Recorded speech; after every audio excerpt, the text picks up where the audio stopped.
When you hear the word homosexual or gay or lesbian or fag or queer, does it make you feel a little uncomfortable? Do you immediately get tense and feel defensive, like you need to say something negative about this word, about this group of people? Do you feel like because people in your ancient, holy, religious book said things about gay people that were not the nicest to say, that therefore you should think that way in this day and age? Do you think that just because you are affected by thoughts of homosexuality, that therefore everyone else should have to adapt to your own personal preferences? Even if they are your religious beliefs, it's your beliefs. That means there's no fact basis, it's all faith based, and it's all just belief. So no one has to live the way that you are most comfortable living, right? No? I'm wrong, right? Because your religion rules over everyone else's religion and non-religious people, right? Because your ego is so big that you can't see things any other way. Because it just looks wrong to see two people of the same sex touching each other. To you, right? Because you know that all throughout the animal kingdom, homosexuality occurs like there's no tomorrow. But that doesn't matter to you because those mammals are below us humans. It doesn't matter if someone was brought up differently than you and sees homosexuality as perfectly fine because they are open-minded enough to not care about two people who both have a ball sack or both have a vajayjay. You know, I don't know if you know this, that the pig, yes, the oink oink piggy, is 10 times smarter than a dog or a cat. Emotionally, just in overall intelligence, they're up there with chimpanzees and dolphins. And it's just a biological fact. And did you know that these highly intelligent piggies are pretty much brutally tortured before they're slaughtered? They're not put to sleep like the animals at the animal shelter that are already dumber than pigs to begin with, not to sound mean. These animals, these pigs, are crammed in places together, same with chickens and cows. And their bones are broken. Their necks, their throats are slit while they're still alive. They're beaten. And this is a common accepted practice in America.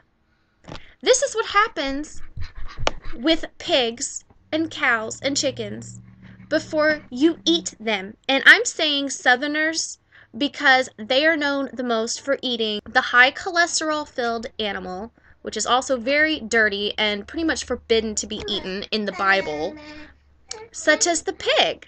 Every time I smell pork or beef being cooked, I feel sick inside. But guess what? I'm not going to take my personal beliefs on animal consumption and assign it to everyone else, like so many people out here try to do with homosexuality. And the funny thing is, a lot of people would actually say that homosexuality is worse than consuming a tortured, intelligent animal. They would say, well, even if I don't eat that pig, the industry is still going to make them, it's still going to kill them, so I might as well sit there and eat it, because me not eating it's not going to make a difference. Well, guess what? You being against homosexuality doesn't make a difference, does it? There are still homosexual relationships that will flourish and that will exist, whether or not you hate homosexuality. Last night, Sean Hannity, you know, that very, very bright man on Fox News, he had on a guy who was supposedly being extremely obnoxious and making shocking scenes, drama-filled fights on the streets to advocate the right to bear arms. And I understand that that is our constitutional right. Don't be a pinhead, be a patriot. I understand that. I just found Sean Hannity's reaction to this man extremely odd, because no matter what this childish, loud, annoying man barked out, even if it was just offensive, Sean Hannity would say, "Oh, it doesn't matter what you say, man. You don't have to apologize. Do you know why? Because, sir, you served our country. You fought hard for our country, so it doesn't matter really what you say.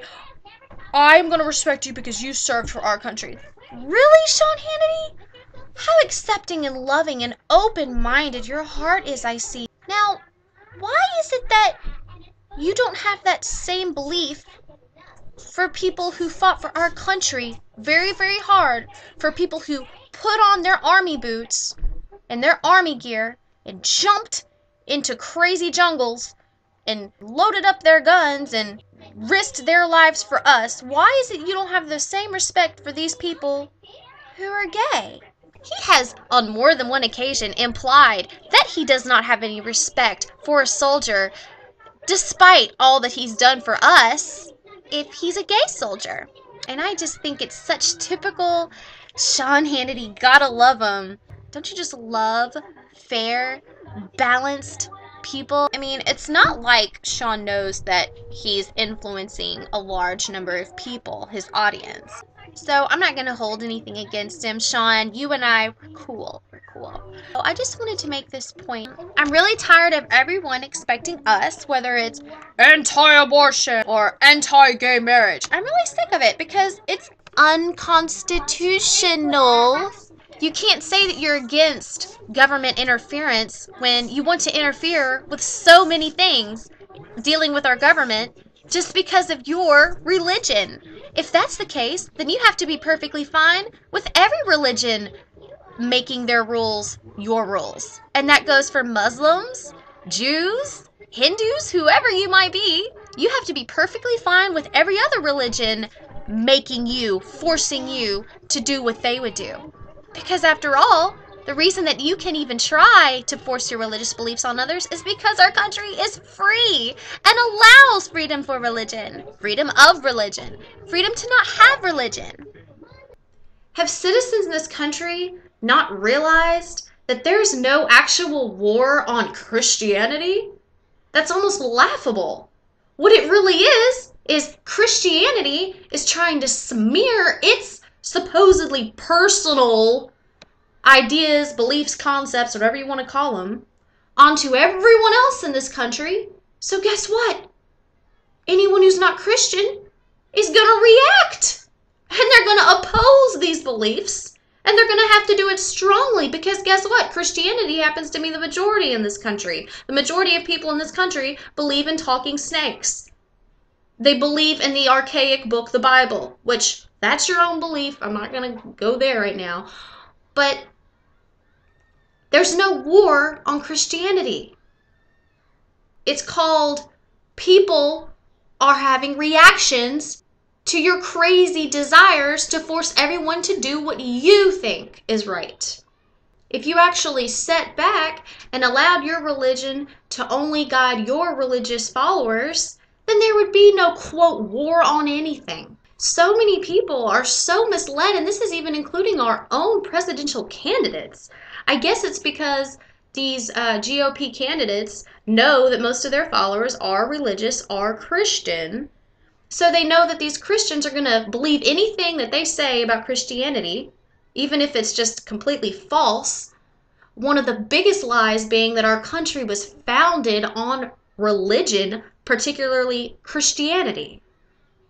Most of our founding fathers were agnostic, or they were a deist, but were not religious. And our country was founded, we found America because we were trying to escape the religious oppression in Europe. Because we didn't want to have a country that was basing everything on religion. America stood out as a wonderful country because of all that we allowed, because of our freedom. It wasn't until the 50s, hello, That wasn't that long ago at all in terms of history. The 50s, that the word God was put on money, and it was only for impression. It was during a desperate time when our country was being compared to communist countries, and certain leaders at the time in this country, in this phase of our country, wanted to insert the word God to make us stand out in some way. That in no way makes this country suddenly a Christianly founded country. And when I hear the presidential candidates, only the Republican ones, saying this mumbo jumbo, I really do get red in the chest, and I get hot and angry, because it's a flagrant lie, and all it's doing is spreading this lie, this propaganda of our own country's history. I could sock these candidates in the face. It's just causing more people to make our country go backwards. People are trying to turn our country, America, into the very thing that our country escaped from in its birth, in its very beginning.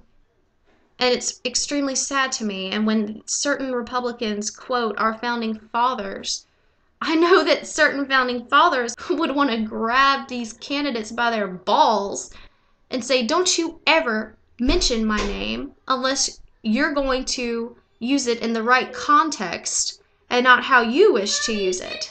So the next time that a person says, there's really no reason for me to skip out on eating that meat, I'm going to eat it anyway. I mean, because regardless if I eat it or not, the meat industry is still going to exist, and they're still going to slaughter animals. So it really should make no difference if I eat it or not. So I'm just going to go ahead and eat it. Yum, yum.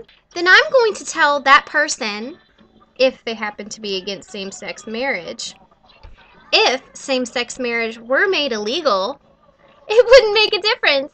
Gays would still be gay, and they'd still be having relationships, intimacy, all that with other people of the same sex. It's still going to exist anyway. So just like not passing up on your meat, you might as well forget about gay marriage and its legal status. Because really, ultimately, in the end, homosexuality is a feeling. And as much as those desert dwellers in the Bible may have gotten into your head, the reality of it is that homosexuality is harmless to everyone. So you go ahead and keep eating your tortured pigs. In the meantime, why don't you have a little bit of an open mind and an open heart toward people who have different sexual preferences than you? So while I may seem really aggressive and hostile in this video, I'm not going to apologize for it, because somebody has to speak up for the minority. And if they want to have their gay pride parades and all that, it's because they're the minority and they're having to scream against the majority, which bashes them on a daily basis. Gays are even contemplating suicide when they're in the closet because of how crude and violent society treats gays. Even in this era. In this country, I should say. It's not like this in Europe, although I will say it's like this in the Middle East, go figure, another place that tends to grab onto a holy book. I will speak up for them because somebody has to, and you don't have to like them, but you don't need to set the rules for this world either, because unless you think that you're a god, or that the people, the humans, the men who wrote the book that you follow hold the truth to the world, you just need to get a grip. And focus on your own problems in your life, and quit trying to take things that are fine in the world and make them out to be something bad just to make yourself fit your little label of the Southern conservative mold. Well, no, it's not really like that. It just grosses me out to see gay people. Well, you know what? It grosses me out to see you eating pork too, okay? And cows and anything that's been tortured. It really grosses me out. It pisses me off when I see our military killing innocent civilians and other times. Yes, that all pisses me off, okay? But I'm not going to sit there and act like my opinions on the matter, as strong as they are, should dictate anyone else's life. So, nah.